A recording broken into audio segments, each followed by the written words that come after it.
This morning, Iran's master terrorist is dead.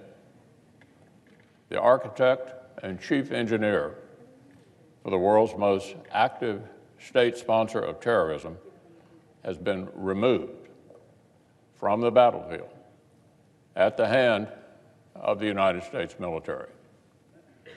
No man alive was more directly responsible for the deaths of more American service members than Qasem Soleimani, the leader of the Quds Force within Iran's Islamic Revolutionary Guard Corps. Soleimani's schemes and his agents killed hundreds of American service members in Iraq and Afghanistan. He personally oversaw the state-sponsored terrorism that Iran used to kill our sons and our daughters.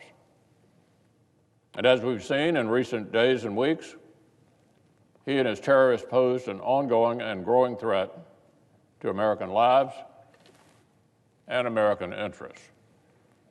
Soleimani made it his life's work to take the Iranian revolutionary call for death to America and death to Israel and turn them into action.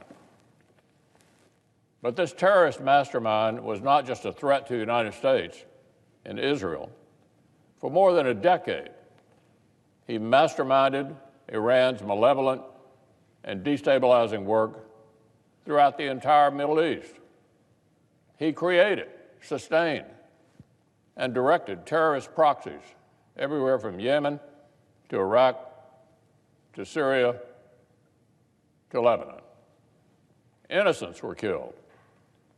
These sovereign countries were destabilized. In Syria, this leading terrorist and his agents acted as strategists, enablers, and accomplices to Bashar al-Assad's brutal repression and the slaughter of the Syrian people.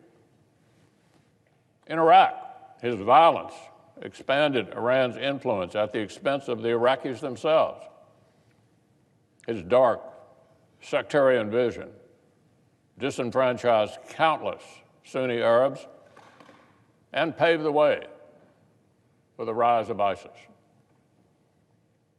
And with ISIS largely defeated, Soleimani and his agents again turned their sights on controlling the Iraqi people, who through massive protests are rejecting not only a corrupt government, but also Iran's influence over that government.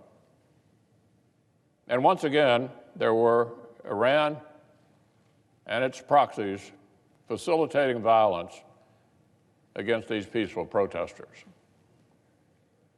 For too long,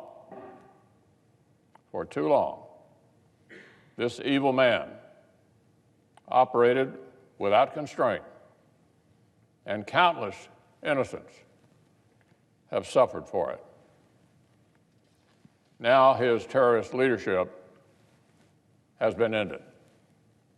Now, predictably enough, in this political environment, the operation that led to Soleimani's death may prove controversial or divisive.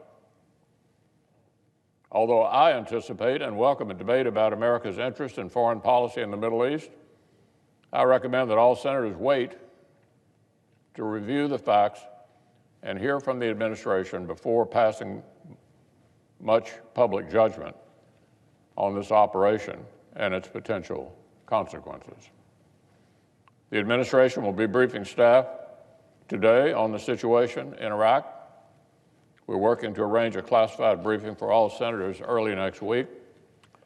For my part, I've spoken to the Secretary of Defense, and I'm encouraged by the steps the U.S. military is taking to defend American personnel and interests from a growing Iranian threat. I know I speak for the entire Senate when I say that my prayers are with all American diplomats, personnel, and brave service members serving in Iraq and in the Middle East.